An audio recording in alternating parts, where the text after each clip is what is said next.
Qual que é a sua leitura sobre essa queda de 91% em 3 anos? A empresa vendeu 60 bilhões no ano retrasado. O Magazine Luiza, a meu ver, quebrou uma regra existente no mercado que ninguém tinha conseguido quebrar no mundo. A gente lançou em dezembro a primeira nuvem totalmente brasileira.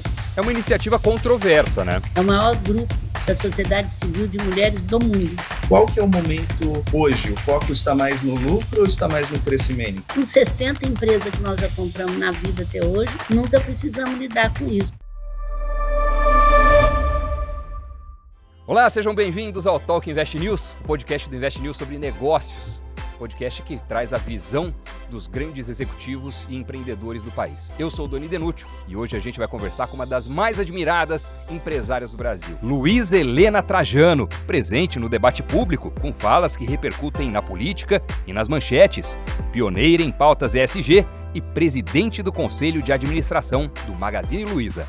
Luiza Helena Trajano, que prazer ter você aqui com a gente, Luiza, bem-vinda. O prazer é meu, a gente já teve tantas coisas junto, né, nesse Brasil aqui. Pois é, a gente tá indo, acho que, salvo engano, para nossa 5ª ou 6ª entrevista já, né? É. Diferente agora, né? Mas é a mesma. É isso aí. Você tá onde agora? Eu estou em São Paulo, né, no nosso escritório, aqui em São Paulo. A gente tem um escritório em Franca também muito grande, que trabalha muita gente, mas o nosso escritório estratégico é em São Paulo, aqui. Você está na sede do Magazine Luiza?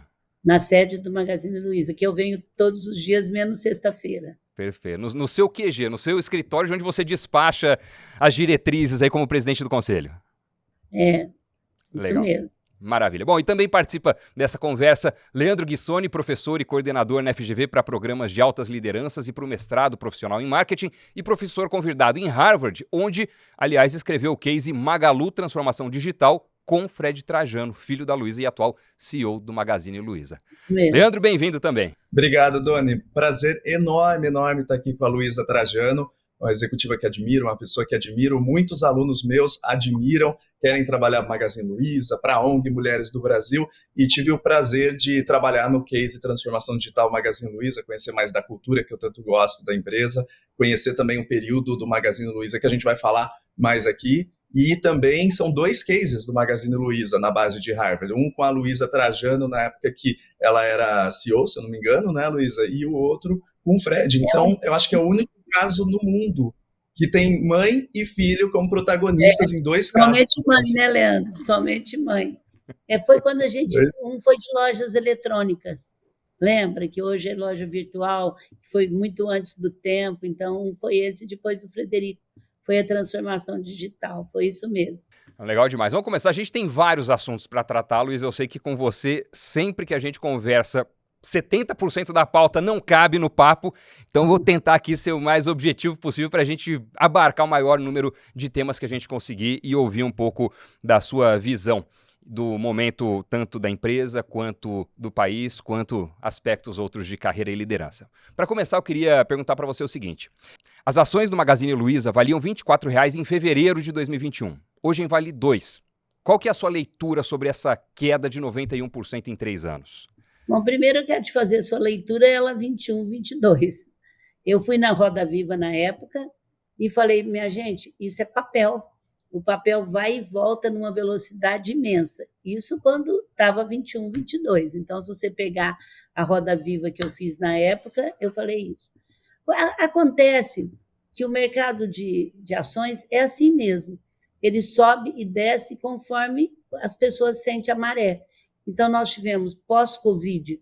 O Covid, a empresa cresceu demais, até assim, muito, 3 vezes. Isso tem o seu custo também, porque você sabe que quando você cresce muito, tem a cultura que é forte, tem tudo nosso, o Leandro sabe bem disso. E depois do Covid, veio uma ressaca muito grande, principalmente para as linhas que tinham vendido muito. Né? A gente achava que o Covid ia ser difícil logo nos primeiros meses.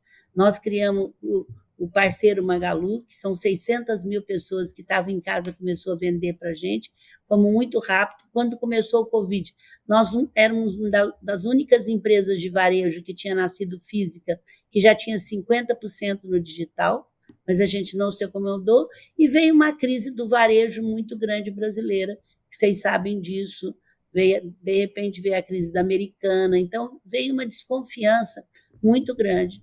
Como que a gente lidou com isso? Sinceramente, você me conhece, a família nunca valorizou muito estar 21 e nunca achou ruim estar 2. Não sei se, lógico que não é achar bom, mas nunca fez disso uma tempestade, ou ligava para o Frederico, nada disso, porque nós desde menina, aprendemos que a instituição equivale, então nós nunca vivemos dessas ações, a gente nunca vendeu as ações para poder ter dinheiro, a gente queria que a empresa valesse 100, durasse 100 anos. Então, assim, lógico, não é uma coisa que eu, para te falar a verdade, eu nem olhava quando está muito, nem olho quando está pouco.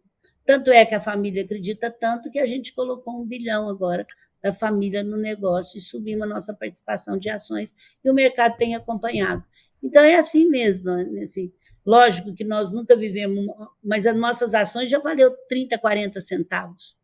Isso em 2015, 2014. Valia 30 centavos. Eu acho que o Leandro lembra bem disso. E a gente nunca desistiu da companhia, porque nós acreditamos no Brasil e acreditamos aqui. Não estou te falando que é muito bom, não é isso que eu estou falando. Eu estou falando que isso não é nosso termômetro. Quando eu falo, parece que eu estou falando assim, mas não é nosso termômetro. O Leandro, que conviveu mais com a gente aqui no dia a dia, nesses cases, percebe que o nosso termômetro é a empresa continuar em pé e a gente ter a participação maioritária da família ter a participação. Esse é o nosso termômetro. Ninguém acha bom, ninguém queria que isso acontecesse, mas também não é uma coisa, nossa, e agora? E ela vai voltar, porque nós vamos apresentar um quadrimestre muito bom do último, e ela vai voltar. Então, conseguiu que você tinha uma empresa que você baseou todo o seu custo, toda a sua distribuição numa venda muito alta, que realmente a venda continuou, mas não no nível que estava tendo. Então, essa ressaca. E eu falo que de tudo que a gente viveu, não foi um ano fácil, foi um dos anos que a gente mais aprendeu, porque a gente também não joga em cima do outro. O que a gente poderia ter feito, o que a gente fez de errado. A gente fez desde o conselho até todos os executivos, fizemos uma avaliação muito boa do que a gente poderia ter aprendido, do que a gente pode aprender nesse momento. Pôde aprender mesmo, porque o momento pior já passou. Pois é, Luiz, e você comentou muito bem em relação aos altos e baixos, e eu queria falar de um período muito interessante que eu aprendi lidando com vocês, e que era um período de muita alta. Quando eu discuto o caso do Magazine Luiza com os meus alunos, seja no Brasil ou nos Estados Unidos, isso chama muita atenção. Quando a gente olha um retrospecto, eu gosto desse recorte de 2017 a 2020, eu estava dando uma olhada no Price to Earnings, o preço da ação pelo lucro por ação, e é impressionante a expectativa do mercado, que ela reflete a expectativa do mercado, indo de 27 vezes, né, o preço da ação pelo lucro por ação para mais de 300 vezes. Isso é algo impressionante, e as vendas cresceram.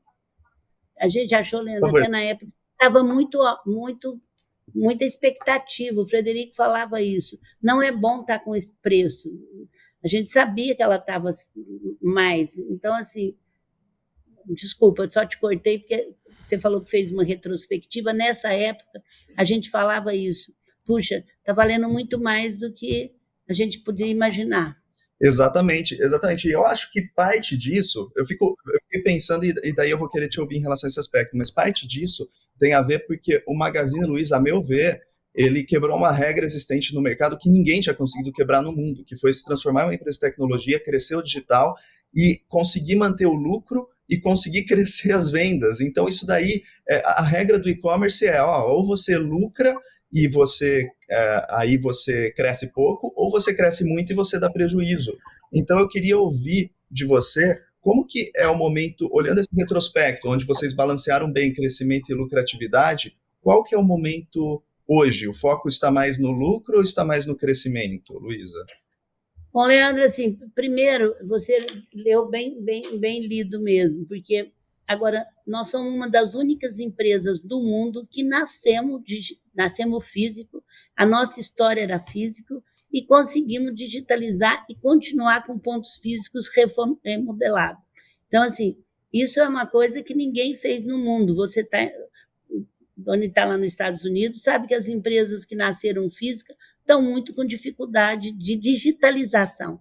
Não é? E nós não. Nós, quando veio a pandemia, a gente já tinha 50%. Então, esse mérito é um mérito muito da nossa cabeça inovadora, porque nós nascemos, eu fiquei 20 anos num balcão físico, e, de repente, eu me transformei numa multicanalidade, assim, a minha pessoa, né? Não estou falando a empresa. Então, assim, isso é uma coisa que foi muito. Por que isso aconteceu do lucro e acontece até agora? A gente não separou a operação do ponto .com. A gente sempre acreditou, e o Frederico era um deles, e ele deve ter te falado isso quando você entrevistou, que é um corpo, e que o ponto .com fazia parte. Então, nós nunca tivemos, e nós nunca jogamos fora o ponto. Como a gente tinha o físico para crescer, a gente nunca pôs preço, como todo mundo punha, muito abaixo do custo para ganhar mercado. E o mercado valorizava os pontos .com que tinha mercado. É só você ter mercado, ganhar mercado, podia dar prejuízo, você estando ganhando mercado. Isso até é ruim para nós, porque como a gente não jogou fora coisa do ponto .com para ganhar mercado, a gente foi trabalhar sellers, fomos trabalhar outros conceitos para poder jogar. Então, nós nunca fizemos, como era uma coisa só, a gente conseguia crescer ponto .com e conseguia crescer lojas, porque não era separado o nosso CGC. A maioria das empresas ou tinha um CGC só de ponto .com ou era separado. Aqui é o físico, o Frederico nunca acreditou nisso, desde a Nasdaq, que também a gente já tinha 20 lojas eletrônicas que você colocou, e vinha aqui para a gente separar. Então, assim, essa ambição de... Quando a gente valia 450 milhões, eu nunca esqueço, Doni, que um grande amigo meu, empresário, que acreditou em nós, chegou para mim e falou: Luísa, separa o ponto .com, ele vai valer 2 milhões e você vale só 400 junto. A gente falou: olha, isso é muito importante para nós, mas nós não vamos separar isso. Olha, Doni, os dois juntos valia 450 milhões. Pode pegar a histórica aí. Isso depois que a gente entrou na Bolsa, valendo 1 milhão e 900. Se eu separasse o ponto .com, se a gente separasse o ponto .com naquela época, que o ponto .com podia dar o prejuízo que for, a gente ia valer 2 milhões e meio só o ponto .com. E a gente teve a coragem de não separar e depois provar que isso dá certo. É um momento que nós estamos atravessando. Foi o primeiro ano do Frederico, a empresa não deu o lucro que precisava dar, porque aí vem um reajuste de imposto muito alto. Veio a crise da Americana, ainda veio a crise do varejo, liderada pela Lojas Americanas. Assim, liderada que eu estou falando assim, porque desacreditou muito do varejo. Mesmo sem precisar desacreditar, desacreditaram muito do varejo. Já que você citou esse caso, eu acho que é super interessante, emblemático, e a sua visão é privilegiada em relação a isso. Qual que é a sua visão sobre o case Americanas? Eu não posso te responder, não, juro, porque assim, você pode piorar uma empresa se você faz boatos de quebrar, boatos que não está bem. E para o mercado de varejo, cada hora que acontece isso, pode acreditar, você pode até ganhar mercado que o outro saiu, mas é muito ruim, o mercado do varejo é muito pequeno para você ganhar isso. Então, a gente não sabe o que levou, e ninguém sabe ainda o que levou a isso. É uma empresa que tem donos de muita credibilidade no mercado internacional. Eu não estou te falando para sair bem com a Americana. Se você chamar os compradores aqui, que é o que mais recebe, os analistas, se perguntar de Americana, manda eles perguntar para eles, porque não dá para a gente analisar o que está por trás disso. Eu só posso te dizer o efeito disso. O efeito disso, junto com as auditorias, junto com outras coisas, foram muito negativas para o varejo, e vocês sabem disso. Então, assim, o efeito, num momento difícil, foi muito negativo para os varejos, principalmente os varejos que estavam na Bolsa. Então, será que está certo? Será que a Magazine Luiza também está fazendo certo? As auditorias sofreram muito, mudaram tudo o seu conceito. Então, foi difícil. Ainda veio uma crise, ainda veio um aumento de imposto muito grande, tiraram os incentivos que tinha. E o varejo, o lucro é pequeno, né? Então, qualquer coisa mexe muito. O volume é grande, mas o lucro é pequeno. Mas, mesmo assim, a gente vendeu 60 bilhões no ano retrasado. Você lembra daquela lojinha que a gente começou, aquelas primeiras entrevistas que eu dei? Era 200 milhões, era 300 milhões. A empresa vendeu 60 bilhões no ano retrasado, e esse ano a gente vai apresentar agora com crescimento físico. Quer dizer, mas aí o lucro, esses 2, 3 anos, não acompanhou, como acompanhou, porque você tinha uma empresa muito grande, de repente cai muita coisa, e o varejo é o primeiro que sofre e o primeiro que reage. É impressionante. É verdade. Luísa, pegando o que o Doni falou e também puxando, expandindo para o ambiente competitivo no Brasil, né? Eu lembro que 2014, mais ou menos, quando a Amazon entrou vendendo livros, a gente tinha também o Mercado Livre, na época que o Magazine Luiza teve a coragem, a decisão de integrar as operações física e digital, como você muito bem falou, e ninguém fazia isso, ou muitos analistas criticavam quando vocês fizeram e deu tudo certo. Hoje muita gente copia, né, inclusive o modelo que vocês construíram.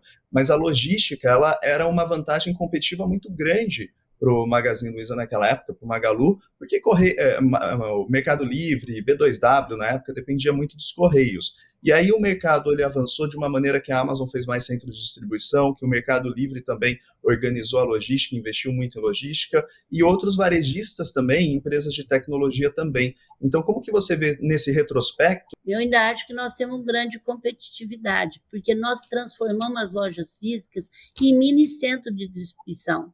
Então, se você mora em Belém hoje e você compra no .com, em 2 horas você vai lá, lógico, a inteligência artificial, a gente sabe o que mais vende, em 2 horas você procura na nossa loja sem frete.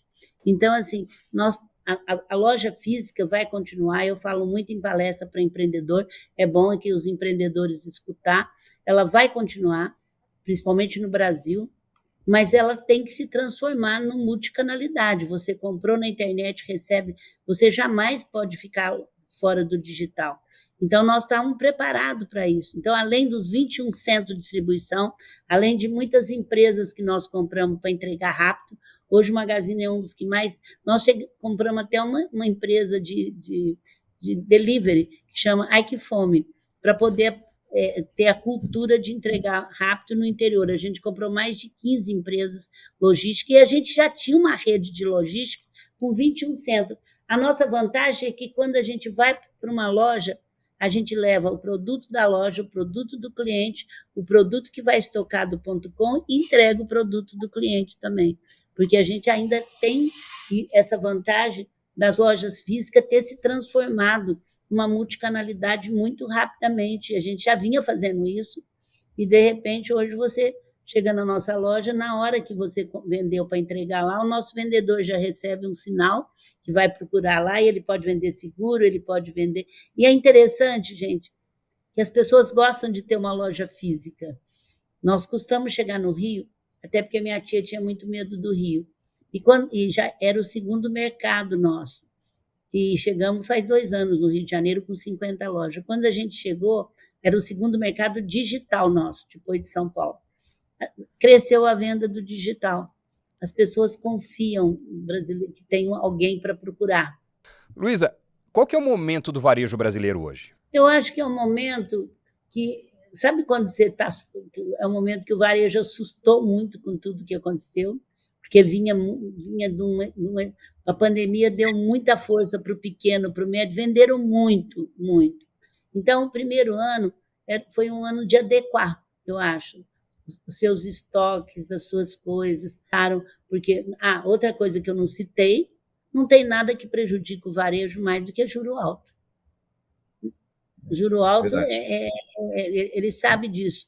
É injeção na veia de atrapalhar o varejo. E nós tivemos um período muito grande de juro alto. Eu acho que até março, abril, já falei isso em várias entrevistas, eu acho que era normal para conter a inflação, mas nós demoramos muito a começar a dar sinal de abaixar o juro. Muito que eu falo assim, de março, quem em diante já poderia ter dado esse sinal, ela começou em agosto. Então, assim, que foi 0,5%, eles devem fazer o cálculo lá, mas os sinais custaram aparecer. E o juro alto é assim, cada 0,5% que você baixa no juro é 200 milhões de venda a mais. Porque o Brasil é um país pobre, ele vive do crédito e da renda e do crédito. O crédito, não só quando o juro está alto, todo mundo tranca os créditos, passa a ser mais seletivo para vender. E, além de tudo, você um juro a 14% ao mês, muito difícil as pessoas terem dinheiro para comprar. E a renda nossa, da onde que vem? Do emprego. Quando você tem juro alto, o varejo começa a sofrer, o emprego também começa a cair. Nós não temos renda sobrando, como aí nos Estados Unidos, que pós-Covid ainda deram um X de dólar para continuar dando. E eu não acho que o governo precisava dar, porque não tem de onde tirar mesmo. E nesse ambiente de varejo também, né, Luiz, a gente vê muitas ondas de fusões, de aquisições, um pouquinho antes da taxa de juros explodir e um pouquinho antes dessa mudança que você muito bem apontou no cenário do varejo. Então, muitos varejistas estavam no processo também de digitalização, formando ecossistemas e comprando empresas. Então, o Magazine Luiza comprou, foram 20, 21 empresas em 1 ano e meio, 2 anos mais ou menos. E a gente sabe das dificuldades de integração de negócios e a gente sabe que muitas vezes o fatiamento do negócio, os spin-offs, eles são também parte da estratégia de uma empresa. A Alibaba tem feito muitos spin-offs hoje, por exemplo. Então, olhando esse retrospecto e olhando para frente, Luiza, como que você vê a integração de múltiplos negócios diferentes no Magazine Luiza? Leandro, tem uma estratégia. Nós largamos de ser uma loja que vendia eletrodoméstico, móveis e brinquedo para ser um super app. Então, tem no Magazine. Hoje nós temos 330 mil sellers. A gente vende de tudo. Porque como nós somos cliente normal, eu compro de supermercado a perfumaria. Tudo que eu quero eu compro dentro do Magazine Luiza, com sellers. Tá certo? Então, assim, todas as redes que nós compramos, ela tinha um sentido. A Netshoes foi para que a gente tivesse o spot, tá certo? A Época Cosmética, perfumaria. Então, assim, todas que nós compramos, ou foi de logística, tecnologia, você pode fazer uma avaliação, ou foi para aumentar o tem no Magalu. E o que nós mais investimos nos últimos 3 anos foi em sellers. E é importante, eles gostam de estar conosco, porque a gente já foi pequeno, a gente sabe a dor do pequeno, a gente é muito próximo. Semana passada eu estava com os sellers aqui, eu estava com eles lá, falando da NRF, conversando, eles pedem, né? O Frederico está sempre. Então, assim, a gente sabe a dor do pequeno. Então, a gente comprou uma empresa de cursos, que dá cursos para os sellers.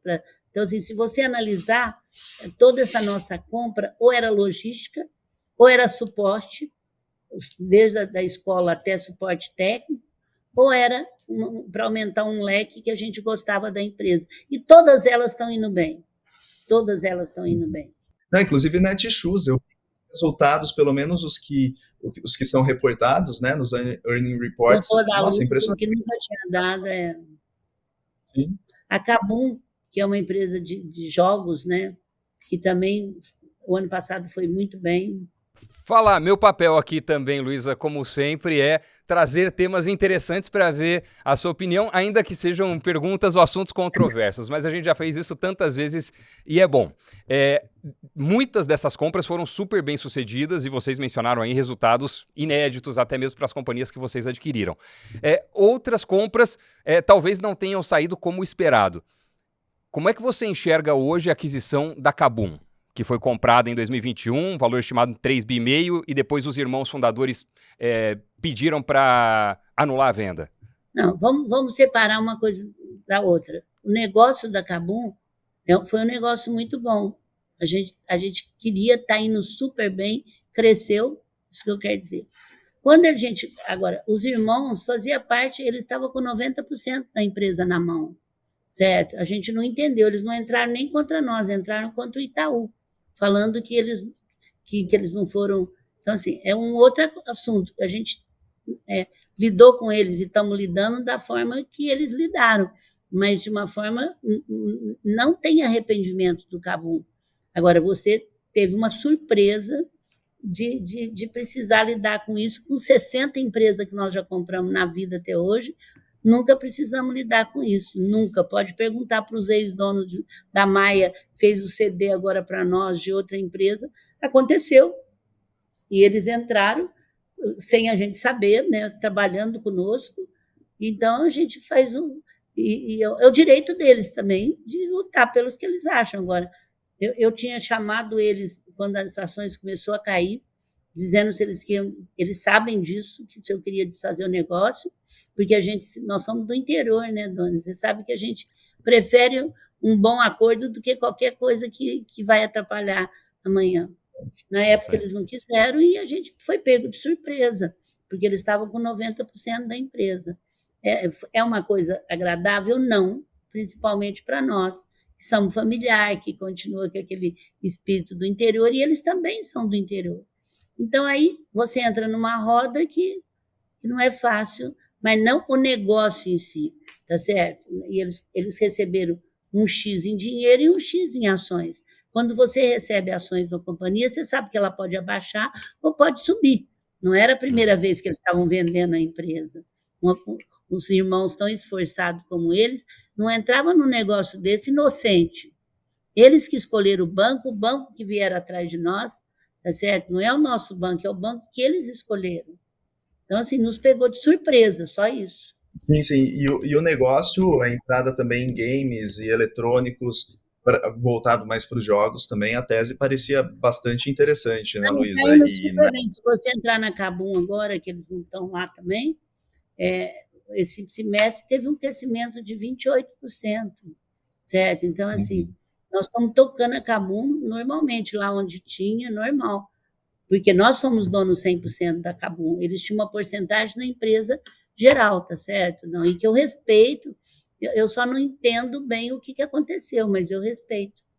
Ô, Luísa, e eu vejo que algo que é bastante interessante também, e bastante contraintuitivo, que é essa coragem do Magazine Luiza, e o modelo de governança permite isso, em desafiar algumas opiniões e o bom senso do mercado de falar, olha, isso sempre funcionou dessa maneira, por que mudar, né? Então vocês fizeram isso com as lojas virtuais, vocês fizeram isso transformando empresas de tecnologia, vocês fizeram isso integrando negócios on e offline. Imagina, quando eu trabalhei com vocês em 2018, as vendas online eram 28% mais ou menos, eu olhei agora, mais de 70%, é algo impressionante. Marketplace estava começando em 2016, hoje, como você falou, mais de 300 mil sellers. Então, o que o Magazine Luiza, a gestão, hoje está tentando mostrar como tese e talvez até mesmo desafiar o bom senso do mercado, que vocês são muito bons nisso e de provar que vocês conseguem. Bom, a gente lançou em dezembro a primeira nuvem totalmente brasileira, que é para o mercado. Nós temos hoje uma nuvem que 30% dos nossos aplicativos já estão na nossa nuvem, que vai oferecer, principalmente para o pequeno e para o médio, um preço 40%, 50% mais barato que eles pagam em dólar das internacionais. Então, nós desenvolvemos durante 2 anos, com pessoas fora do Brasil e dentro do Brasil, a primeira nuvem totalmente brasileira. Lançamos dia 10 de dezembro, depois eu posso até mostrar o filminho para vocês aí, e foi um avanço no mercado. Então, assim, nós temos hoje uma nuvem que nós estamos oferecendo para os nossos parceiros com 30%, 40% mais barato e totalmente nacional. Você sabe que hoje tem um respeito a banco de dados, a tudo mais, que a lei dos Estados Unidos não é a nossa, certo? Então, nós vamos ter um banco de dados seu, por exemplo, de nuvem, que é a sua lei brasileira, ainda com 50% mais barato. 35% das nossas operações já estão nessa nuvem nossa. É uma grande revolução também. Não paramos, mesmo com os 2 anos, a gente não parou. É marca sua isso aí. Luísa, perguntar um pouquinho de carreira, de liderança. Qual foi a crítica construtiva mais dura que você recebeu? E como que ela impactou o seu caminho? É interessante, dona, eu sou filha única, né? Minha tia também não teve filho. Eu tenho uma autoestima muito legal, eu me acho muito legal. Então, com isso, eu não acho ruim as críticas, gozado, sabe assim? Eu não levo as críticas como uma coisa ruim. E eu me desenvolvi, lembro, desde acho que 18 anos, para aprender a escutar o que eu não quero ouvir e não levar isso pelo lado pessoal. Então, assim, eu não acho ruim escutar nada de crítica. Agora, eu acho que a que eu mais desenvolvi é porque eu tenho um raciocínio muito rápido, é não usar isso e aprender a ouvir, escutar mesmo. Eu escuto o campo até hoje, que tem... Então, acho que assim, desenvolvi porque eu percebi, as pessoas falavam, você não está me escutando? Então, eu aprendi a desenvolver isso. Mas eu não vejo a crítica, é interessante, uma vez eu também viu aí na NRF o presidente, acho que é o Clinton, o presidente da Macy's perguntou para ele: você que recebe tanta crítica, tanto. Aí ele falou assim: eu aprendi com a minha mãe não levar pelo lado pessoal, mas levar seriamente as críticas. Então, assim, se a pessoa não te quer bem, você percebe que é uma coisa, eu deleto. Não vou ficar discutindo, eu quero ser feliz, eu não quero ter razão. Mas se a pessoa está te falando e tem coragem de te falar, porque a maioria das pessoas não fala para os outros e não fala para você. Eu agradeço. Então, assim, tanto é que eu abro minhas redes sociais, e elas não são pequenas hoje, tanto no LinkedIn como no Instagram, para as pessoas reclamarem do Magazine Luiza. Aí os meus aliados falam assim: onde se viu ficar falando mal do Magazine nas redes sociais?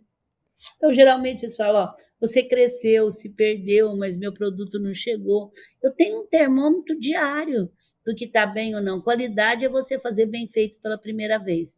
Eu falo que atendimento ao consumidor é igual regime. Você bobeou, você engorda. Então, assim, você tem que ficar atento 24 horas. Então, assim, eu aprendi isso com a minha tia, que infelizmente faleceu semana retrasada, 15, 20 dias, e ela falava muito: se chegar um cliente para reclamar e um para você vender, atenda primeiro o que está reclamando, porque ele vai te fazer bem, ele vai falar bem de você, e se você não atender, ele vai falar mal de você. E o que não comprou simplesmente vai falar que não comprou, mas o outro não.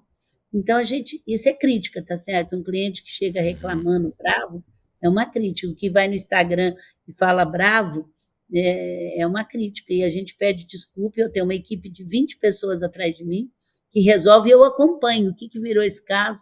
Eu durmo pouco, eu acompanho à noite o que está acontecendo. Agora mesmo, se alguém reclamar, já tem alguém em cima pedindo desculpa e falando: olha, a Luiza não gosta disso, ela vai ver e eu vou tomar providência. E toma, porque qualidade é um processo contínuo de aprendizado, né? Não é uma coisa que você aprendeu e acabou por aí. E essa cultura, né, Luísa, é muito forte. Como que é liderar e estabelecer uma cultura muito forte? Porque eu lembro, as pessoas, ou elas, quando elas vão trabalhar com vocês, né, ou elas falam: nossa, eu amo, eu dou a vida para trabalhar aqui, ou elas falam: nossa, não consegui me adaptar. Então eu vejo esses dois extremos. Como que é liderar nesse ambiente de cultura tão forte? Hoje é mais fácil. Por quê? Porque nada melhor que uma coisa quando chega no seu tempo. Em 2011, quando a gente entrou na Bolsa, eu ia falar de pessoas, de igualdade, de ser melhor. E nós estamos há 25 anos com todos esses problemas nos últimos 2 anos, 26, entre as 5 melhores empresas para se trabalhar no Brasil. Já fomos a primeira, de segunda. Nós não saímos do 5º lugar, que são respondidos anonimamente pelos funcionários, hoje com quase 40 mil funcionários, eles que escolhem os funcionários que eles vão convidar, a gente não tem acesso a nada. Então, assim, nada melhor. Aí, quando eu falava assim, gozado que saía desses roadshow em 2011, eu falava para o Beto, que você entrevistou, era o nosso CFO, na época, falava para o Marcelo, que era o nosso CEO: olha, não vai dar um EBITDA a mais, não vai dar R$1 a mais, não vai dar $1 a mais, mas eu vou continuar falando disso. E falava: vocês ainda vão ver falar muito disso, hein?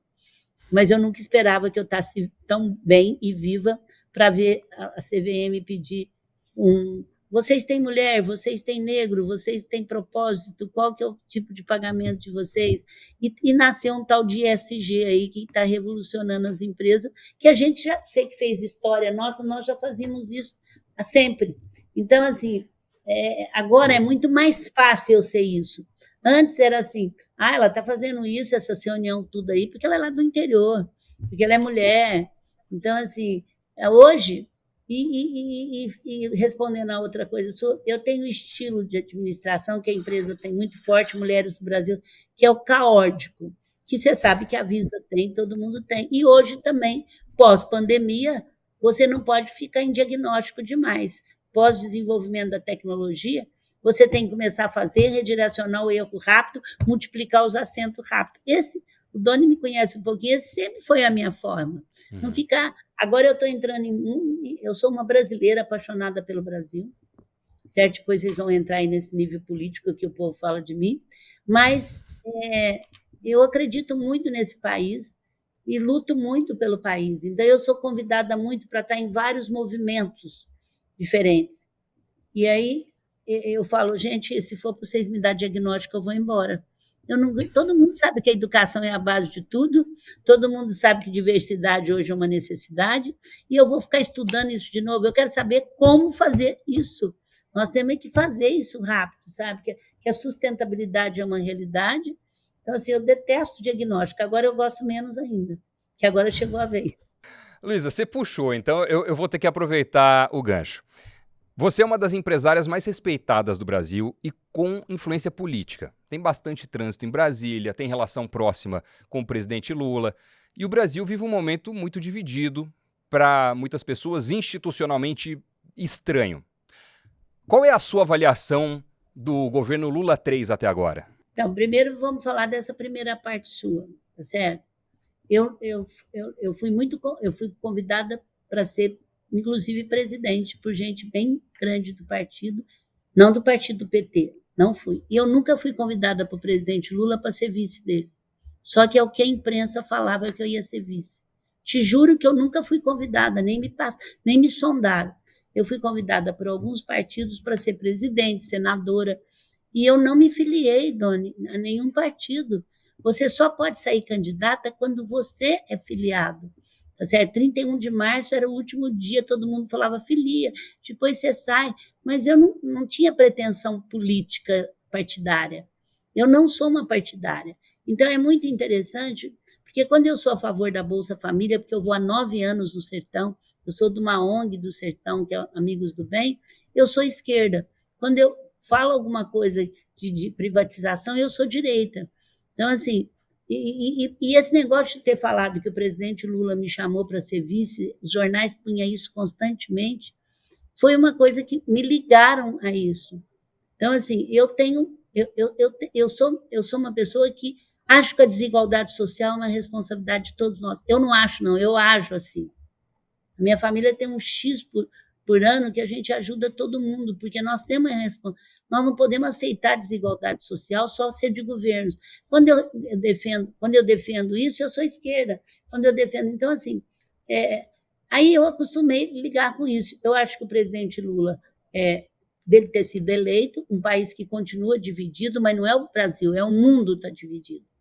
É o mundo que está dividido, o Brasil está mais sério, ele está tentando acertar da melhor forma possível, e tem hora que eu acho que tem alguns erros na expressão, que ele não era disso, porque ele tem uma comunicação boa, mas eu não tenho uma aproximação muito próxima dele, igual todo mundo acha, assim, não tem uma aproximação. Eu tenho uma aproximação de qualquer político, porque eu sou uma cidadã que luto pelo Brasil. Você sabe o que Mulheres do Brasil fez na vacina. Nós salvamos muita gente sem falar mal do presidente, sem ver quem era culpado.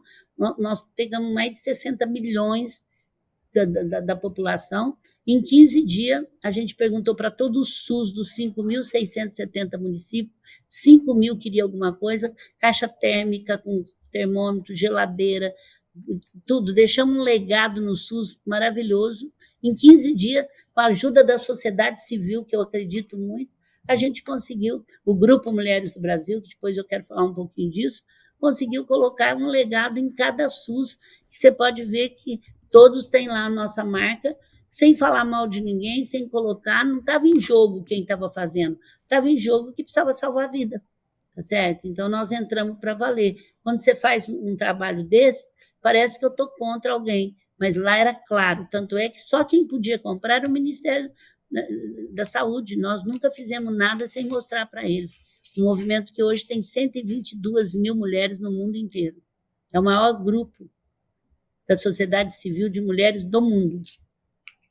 Mas aí a sua avaliação, a gente abre um espaço com certeza para falar desse tema e desse grupo que é tão caro, tão importante para você, como eu sei. Que ele está tentando cada dia acertar mais, se abriu muito para mulheres, para negros, para cotas, nessas coisas que eu acredito.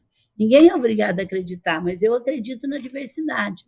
Ele está se abrindo e teve um ano de governo muito tumultuado, né? Porque não é fácil, juro alto, muito fácil, mas vamos torcer para que ele acerte. Acho que todos nós temos que torcer para que acerte.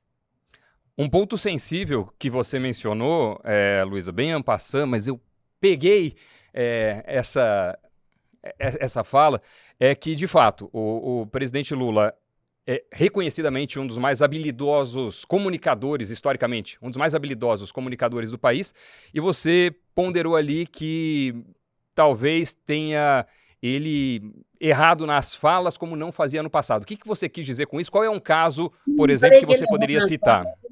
Eu acho que a pressão é tão grande que tem hora ele não tem, eu acho que porque eu não conversei com ele sobre isso, tá certo? Então, assim, eu acho que nesse momento, quanto mais você deixar as coisas acalmadas, é melhor, porque está todo mundo muito tenso, porque essa divisão que você falou. E ele começou fazendo assim, e de repente teve alguma fala aí que prejudicou um grupo. Ele pode até ter razão, não sei do que ele estava falando, mas prejudicou no grupo. Eu ensino muito para os meus filhos, né, que é, fala não é o que você sente, é o que o outro percebe, né? Então, comunicação é muito difícil comunicar certo, principalmente quando você está com muita pressão. É muito difícil. Pois é, e esse ambiente político em relação também, você é muito, obviamente, todos associam você com o negócio do Magazine Luiza, e esse engajamento político, ele vem para o bem, né? Te ouvindo e conhecendo também você, sua história, a família, então é o que você falou, né, Luiza? ESG, hoje todo mundo fala, e de fato já via isso sendo praticado no Magazine Luiza e com muita seriedade também, com muita visão. Mas se envolver no ambiente político, ele pode vir para o bem e para o mal do negócio. Como que você vê essa linha tênue entre a Luiza Trajano, engajada em várias causas relacionadas à política, economia e tal, e o impacto que isso pode causar no negócio? Você é um político. O Dani é um político. Eu não sou uma política partidária. Se eu fosse, eu teria saído candidata. Ou eu teria apoiado alguns candidatos. Você nunca viu eu nas minhas redes sociais me dirigir a nenhuma campanha. Nenhum funcionário meu pode dizer que eu pedi para ele votar para ciclano e ciclano. Agora, o que muda um país? Você me desculpa, é políticas públicas. Você pode até melhorar um pouco o país, como a gente tem feito no Mulheres do Brasil, mas nós temos um grupo de políticas públicas. É ela que melhora o país. Agora, se eu me omitir naquilo que eu acredito, por exemplo, negros. A gente fez o primeiro trainee de negros do mundo. Tomamos uma semana de paulada, mas assim, uma das piores que podia existir. Certo? Piores. Em compensação, eu recebi tantos prêmios em nome do Magazine fora do Brasil por causa da vacina e dos negros. Empresas internacionais me escreviam e falavam, eu estou fazendo uma campanha para negro diferente porque eu via de vocês. Então, você tem que pagar preço. Ou você é você e acredita no que você acredita e não é obrigado os outros a acreditar, tá certo? Eu não acho que nenhum presidente é obrigado a acreditar no que eu acredito, mas eu tenho que continuar lutando pelo que eu acredito. Agora, o que eu posso prejudicar? Eu não sou política. Agora, se os outros me associam, é problema do outro, não é meu. Tá certo? Se alguém fala, não vou comprar mais do Magazine porque você defendeu os negros, mas tem uma comunidade negra também que compra, então, assim, se eu for ver isso, eu nunca vou ser uma cidadã brasileira. Eu vou não tocar na banda. Agora, eu tenho consciência que eu nunca levei o meu poder para votar num no outro. Eu nunca perguntei para minha secretária em quem que ela estava votando, para minha pessoa que trabalha na minha casa há 30 anos. Eu adoro democracia, eu acho que é um respeito das pessoas. Agora, eu não posso estar em todo mundo. Não posso querer que todo mundo tenha unanimidade comigo. Aliás, tem hora que eu até acho bom, porque senão você vira muito... Quando não tem unanimidade, você vira santo, eu não sou santo. Parabenizar por essa iniciativa em relação aos negros. Eu dava treinamento regularmente para os trainees do Magazine Luiza e eu dei treinamento para essa turma, né? Para a primeira, se eu não me engano, que entrou. Então, sim, pessoas fantásticas, pessoas com histórias maravilhosas. Alto nível. E com... Você achou que não era alto nível? Sim, altíssimo, Luiza. Parabéns, assim, eu fiquei feliz mesmo de ter participado. Que bom, eu vou chamar você de volta aqui. Agora, ó, se eu fosse ver a crítica de uma semana, eu teria desistido de fazer. Foi terrível. terrível. Campanhas. Nós tivemos processo de promotoria. É uma iniciativa controversa, né? Por que controversa? Ele que deu para os negros sabem. Não tinha oportunidade. E aí, se você estudar os quase 400 anos que nós tivemos de escravidão, eles nem entram é tão discriminado que se não fosse uma coisa só para eles, eles não entravam. 3 anos eu estava tentando com a empresa que faz o nosso trainee. Aumenta negros, vocês não têm negro. Ah, porque não achou, procura. Aí que a gente descobriu que eles não vinham. É isso que eu quero, porque eles já sabem que ia ser derrotado. Ele sabe, ele teve com o primeiro. A gente achou que ia ter que dar inglês para eles, Doni, nem isso. Eles sabiam, né? Eles sabiam muito, eles estavam gabaritados. Certo? Então, assim, não é tão simples a gente estar numa redoma de vidro na nossa casa e ser uma mulher branca, um homem branco, entender isso.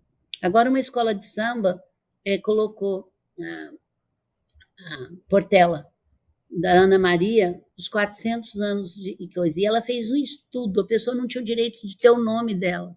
Ela fez um estudo científico, essa escritora, o livro dela já está vendendo, já vendia, durante 5 anos provando documento. Então, não é tão simples. O que é controvérsia?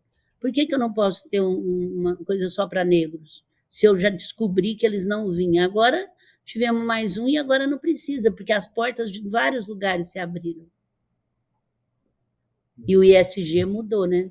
Não se esqueça que o ISG mudou. Hoje eles perguntam se a gente tem negros, se tem mulheres no conselho. Isso antigamente era... O tempo muda.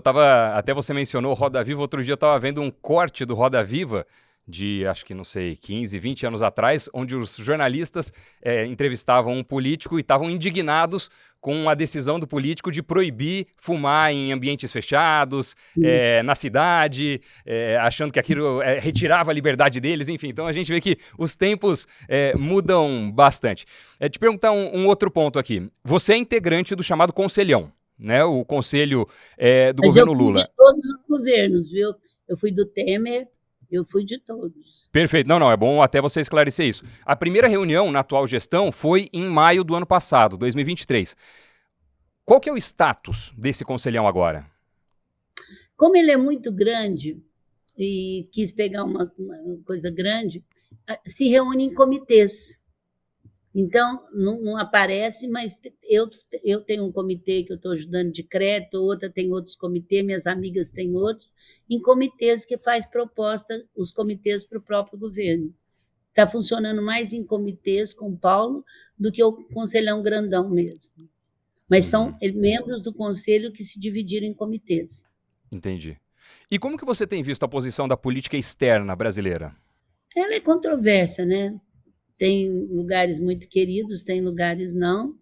Eu acho que a política de mora, eu tenho filha que mora em Portugal, eu tenho outra que mora na França. A França é greve todo dia, é problema todo dia. Então, assim, eu acho que nós estamos vivendo um momento de transição, Assim, no Brasil amadurece a democracia, então eu acho que tem... agora a gente vai ter a COP30, que vai ser em Belém, tá certo? Eu acho que é uma grande oportunidade, vai ser numa floresta, e a COP é mais importante do que qualquer outra coisa. E vai ser em Belém do Pará, vai ser na floresta. Então assim, a gente tem que se unir para fazer uma ótima COP e mostrar que a gente tem um respeito, que a Amazonas está aí, que a gente tem problemas, mas que a gente está sanando os problemas. Eu acho que é um respeito muito grande, que está evoluindo muito o nível de consciência das pessoas sobre isso. Como você falou, fumar para jornalista era uma beleza. Hoje, se ela vê eu fumando num restaurante, é capaz do jornalista tirar uma foto e me colocar. Eu não fumo, viu, gente? Eu estou só colocando. Qual foi o momento em que você se sentiu mais desafiada como mulher no comando?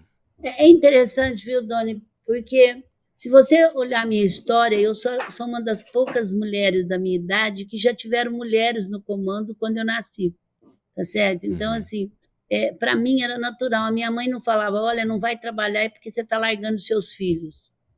Eu não escutava isso, porque eu também fui largada, assim, ela também trabalhou. Então, assim, para mim, a minha luta pela mulher, eu descobri há muito tempo que não é por mim, porque eu enfrento, porque eu fui acostumada com as mulheres. Minha tia fez 97 anos, há 70 anos atrás ela fundou uma empresa e enfrentou tudo e todos, casado com um italiano. Tá certo? Então, para você ver, uma empresa que ela só tinha o dinheiro para comprar a primeira prestação. E falava assim, desde que eu entendo, eu vou chegar em São Paulo com 50 lojas no mesmo dia, numa cadeia de rádio e TV, porque na época não tinha digital. Então, assim, eu venho de uma família, agora, eu defendo muito, porque eu acho que eu fui muito convidada para estar em conselhos porque eu era mulher. E eu vi a diferença que eu fazia num conselho por ser mulher. Está certo que tem a Luiz Helena a experiência, mas não é. Então, eu lutei muito. Eu sou a favor de cota. Cota é um processo transitório para acertar uma desigualdade. Mas eu sou a favor há 15 anos. Com 12 anos, eu já tive uma vida melhor, minha família foi mais simples. Eu estudava em colégio de freira, em Franca. A minha mãe falava assim, para de discutir igualdade lá no colégio, transparência demais é falta de educação. Então, esse espírito meu de defender, de estar querendo uma igualdade, é desde menina que eu tenho. Então, assim, eu vejo isso, eu vejo que realmente a gente tem que assumir posições e pagar o preço das posições que você assim. Você tem 2 filhos agora. Eu desde pequeno o que eu mais desejei para os meus filhos é que ele tocasse na banda, que ele não visse a banda passar, que eles tocassem na banda e não ficasse vendo a banda passar. Aliás, muita gente repete isso. O que você deseja dos filhos? Que eles toquem na banda, que eles descubram o que eles possam fazer para o bem da humanidade e deles mesmos. Então, assim, aí eu tenho 3 filhos que tocam na banda. Meu filho não precisava estar aqui, minhas filhas não precisavam estar aqui, não estão aqui, eu estou dizendo fazer o que ela sabe. Minha filha foi ser chefe de cozinha, teve um restaurante 13 anos, Brasil a Gosto, que trouxe o Brasil. Não tem coisa mais difícil que ser dono de restaurante. Então, assim, mas gosta, faz o que gosta. Então, é isso. Ô Luísa, e nisso que você acabou de comentar, eu preciso também puxar esse gancho, né? O Doni tem 2 filhos, eu também tenho 2 filhos pequenos, e a gente, como pai, como mãe, a gente sempre fica preocupado com a educação dos filhos. No seu caso, desde da década de 90, você é à frente, né, do Magazine Luiza, crescendo muito em vários aspectos, sempre teve, obviamente, envolvimento no negócio. E aí, em relação à sucessão, em relação aos seus filhos, é inevitável ter expectativas em relação aos filhos. Eu gosto muito da frase do Warren Buffett, acho que é do Warren Buffett, que ele diz que não é dar tudo a ponto de não fazer nada, mas é dar o suficiente para fazer o que gosta, né? Então eu queria ouvir a sua visão sobre, em relação à sucessão do Magazine Luiza e como que você também conduziu isso do lado pessoal com os seus filhos para que eles pudessem seguir o próprio caminho. Bom, primeiro eu vou dar um conselho para vocês. A hora que eu falo em conselho é só com filho. Não tenha muita expectativa de filho, porque não sai o que vocês querem. Não tenha muito, porque senão eles vão ser outras pessoas e vocês depois não vão nem conseguir enxergar isso que ele tem. Assim, a coisa mais importante da nossa vida e que muda a nossa vida por completo é filho. É o antes e depois de ter filho. É verdade, não é? É impressionante. Você não repara a educação dos outros. Se você reparar, você vai pagar a língua. Você não vai achar ninguém, nem uma criança birrenta, nem enjoada mais. Então, assim, é um nível de maturidade. Quando eu tive o primeiro filho, a minha mãe, que já trabalhava para fora, falou, filha, não tem... Eu tive 3 filhos em 3 anos e meio trabalhando no balcão. Quer dizer, não era no escritório. Então, assim, ela falou, não tem nada mais importante para você, não tem dinheiro nem nada do que filhos bem criados, filhos que toquem na banda, né? Mas eu vou te falar uma coisa, não tem receita. Tem mãe que trabalha fora, tem filhos ótimos, tem mãe que trabalha fora, tem filhos péssimos, tem mãe que larga tudo, fica em casa e tem filhos que não deram nada. É muito bom senso e muito amor. Então, eu sempre acompanhei meus filhos, eu sempre fui nas escolas dar palpite, eu levava de manhã, mas não buscava na hora do almoço, mas eu sempre tive com a turma deles, eu criei uma represa, uma casa na represa para levar menino de São Paulo, passava Réveillon com 100, 200 pessoas, porque eu tinha muito medo de droga, acidente de carro, e que não depende só deles. E também acho que uma das coisas que eles precisam aprender, que dinheiro não compra tudo. Na minha casa, nunca ninguém saiu da mesa sem dizer muito obrigado, e nunca falou para a empregada, também eu estou te pagando, fala para mim. Porque se eles não souberem lidar com essas pessoas, eles não vão saber lidar com ninguém. E ninguém vence na vida se não souber lidar com as pessoas. E meus netos estão indo, tem 6 netos, os outros falam, nossa, eles falam tanto muito obrigado. É a mesma coisa. Eles têm que sentir que as pessoas não tiveram oportunidade, por isso que elas estão naquele... Se tivesse, talvez, seria até melhor que eles mesmos. Eu acho que você ensinar para o filho empatia. Empatia é trocar de papel com o outro no mundo do outro, não é no seu mundo. Isso eu aprendi muito sendo vendedora. Ou eu trocava ou eu não vendia também. Luiz, a gente te enxerga muito de forma extremamente humana, né? Uma líder, uma referência nacional, um ícone do empreendedorismo brasileiro, mas extremamente humana. Parece, não sei se é por esse ar familiar, pelo interior do qual nós dois viemos, mas assim, parece que a Luísa podia ser a tia de qualquer família, né? Podia ser a tia da minha família. Eu falo talvez com você com uma proximidade, com uma grande admiração, respeito, mas uma proximidade maior até do que de entrevistador e entrevistado. Nesse sentido, você pode compartilhar um momento em que você se sentiu vulnerável como líder? Muitos momentos. Só que eu falo, gente, eu estou insegura. Vamos me dar um tempo que eu estou insegura. Eu não estou sabendo fazer. Me ajuda, sabe? Eu falo. Muitos momentos. Agora, eu sou muito boa para lidar com crise. Eu me desenvolvi. Eu sou mais calma na crise que quando a empresa está muito bem. Eu tenho muito medo da gente dormir sobre os louros da vitória.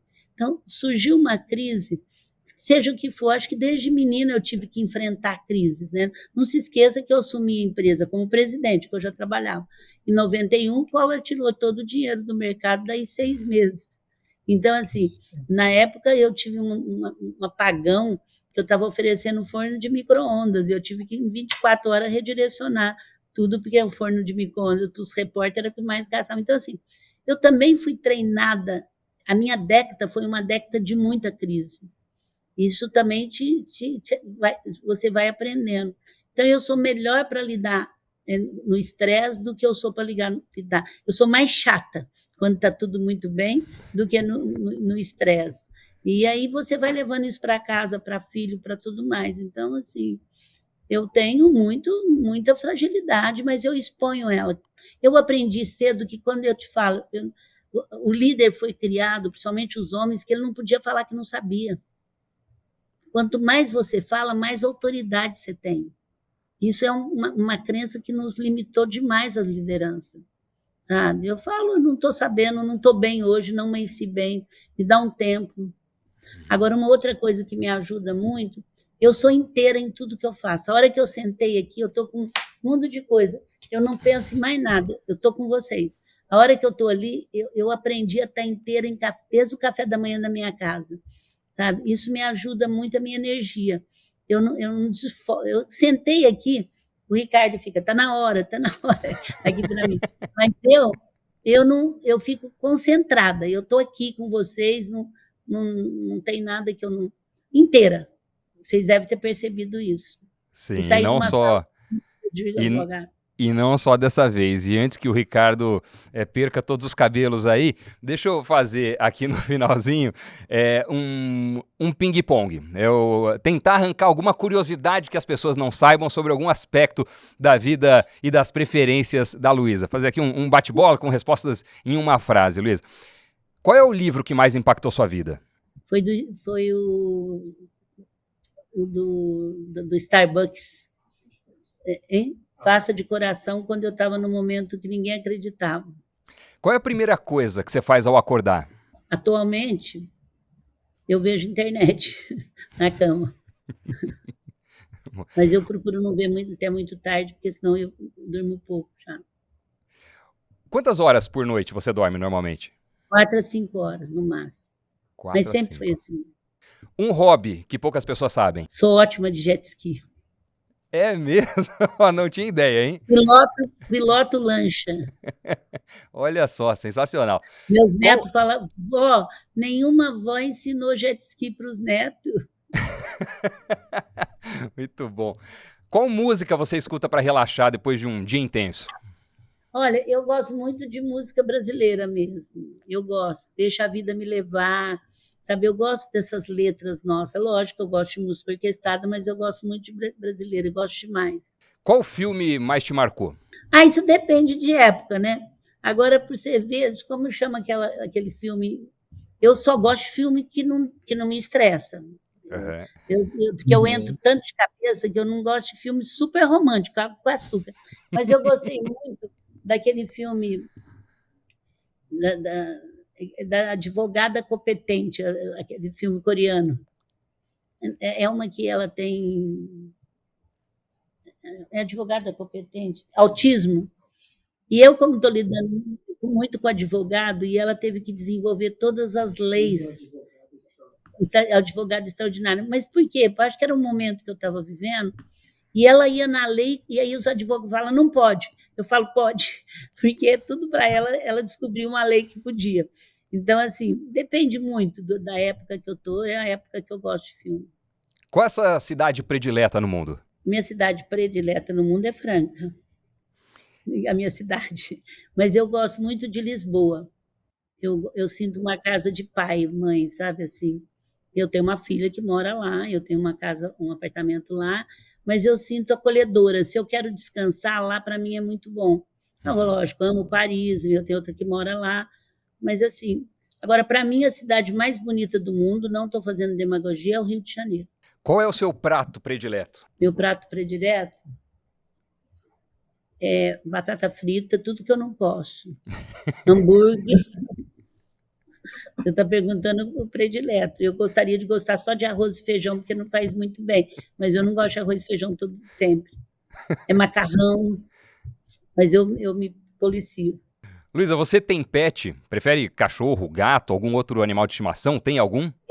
Eu tive pet durante 17 anos, um bichon frisé, que me acompanhava em tudo quanto é lugar. Mas o dia que ele morreu, eu prometi que eu não ia ter nenhum, porque eu me envolvo muito. Só que eu chego na minha fazenda, tem um que me adota, ele fica 24 horas comigo e não me larga, mas eu quero ele lá, porque eu tenho muita dó de deixar eles sozinhos.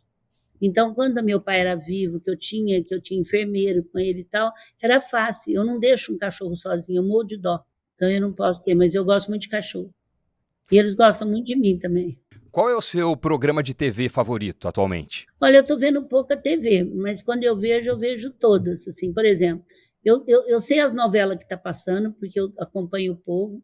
Quando foi Vai na Fé, eu falei, Frederico, investe nessa, que essa novela vai pegar. Então, assim, eu tenho noção de tudo que está passando. Até pelo Globoplay ou pelo outro, porque eu também é mais tarde que eu vejo, né? Mas eu sei tudo que tem, programas que estão bem, que não estão bem. Eu estou sempre atenta. Qual que é a sua definição de sucesso? Você não tem sucesso, você está de. Você tem que fazer todo dia tão bem feito para continuar tendo. Então, você é de sucesso? Não, eu estou hoje de sucesso. Porque aí você tem que continuar todo dia fazendo muito o que você está fazendo. Uma das coisas que acaba com a pessoa é poder e dinheiro. Eu acho poder mais do que dinheiro. A pessoa, por um cargo, ela larga muito de ser ela mesma. E a minha luta foi para mim nunca largar de ser eu. Por isso que muitas vezes estranha. Mas você está entrando, eu estou sendo eu. Se não quiser aceitar, o que eu vou fazer? Um empreendedor ou uma empreendedora que você admira, que funciona como inspiração para você? Olha, eu tenho várias pessoas que me inspiram, né? Mas eu tenho a Sônia Hess, que é uma empreendedora que foi da Dudalina. Ela teve 15 irmãos e conseguiu ser presidente. Eu falo que ela é mais competente do que eu não tive nenhum, eu não tive irmão. Então, a Sônia é minha amiga, minha irmã, que hoje não tem mais a Dudalina, mas conseguiu também fazer da família uma coisa muito legal. Eu sempre respeitei e admirei muito o Abílio, porque ele era um ícone do varejo brasileiro, quer dizer, você podia contar com ele no varejo, tá certo? Então, são várias pessoas que eu admiro bastante. Tem vários colegas meus do IDV que eu admiro muito. Nós, empreendedores no Brasil, somos os heróis. A gente conviveu com inflação, convive com juros a 14%, convive com falta de crédito e a gente está sobrevivendo. Tem alguma tradição familiar que você faz questão de manter? Eu tenho, por exemplo, eu não gosto de pamonha, mas minha família sempre fez pamonha e eu faço todo ano na minha fazenda, tá certo? Eu acho bonito fazer. Frango caipira bem feito, que a minha família era tradicional, eu também procuro fazer. A minha tia amava, essa que faleceu agora. Você é uma boa cozinheira, então. Não, minha filha que é. Mas eu sei muito bem ensinar a fazer e se for preciso eu faço. Mas eu não. Para ter cozinha, você tem que ter agilidade na cozinha. Eu não tenho essa agilidade. Mas eu sei muito bem fazer. Eu aprendi a fazer para saber o que eu quero e saber mandar. Qual é a sua memória de infância mais preciosa, Luísa? Quando eu ganhei minha primeira bicicleta. E o que nunca te perguntaram... Complete, por favor. Essa eu acho que nunca me perguntaram. Eu lembro direitinho, local, eu tinha 2 primos homens, era assim, até hoje eu tenho a alegria da primeira bicicleta, de 2 rodas, né? Legal demais, Luísa. Queria te agradecer, quer dar algum recado final, alguma mensagem, algo que não perguntamos que você gostaria de falar? Obviamente ficaram 127 perguntas para um próximo papo. Vale a pena acreditar no nosso Brasil. O país é um Brasil pronto para ser startup. Nós somos startup. A gente inventa, reinventa, cria. Eu acho que a gente precisa parar de aprender a falar mal do Brasil e torcer pelo Brasil, porque o Brasil é um país com potencial imenso, imenso. E muito obrigada. Estava com saudade de você, Dona. Achei que eu ia te ver pessoalmente. E obrigado, né, por você também. Vem qualquer dia almoçar aqui comigo, já que você está no Brasil, viu? Quando você vier Combinado. também, vem um dia aqui conhecer a nossa sede nova. É muito legal. Tem uma área de lazer muito bonita, academia. É um super app aqui. Vai ser uma honra, Luísa. Obrigado mais uma vez. Você sabe o tamanho do carinho, da admiração que eu tenho por você e obrigado por nos prestigiar aqui também nessa conversa. A próxima a gente marca pessoalmente, com certeza. Independente de próxima, vem um dia almoçar aqui, tá bom? Fechado. Um beijo. Obrigado. Promessa. Beijo, Luísa. Obrigado.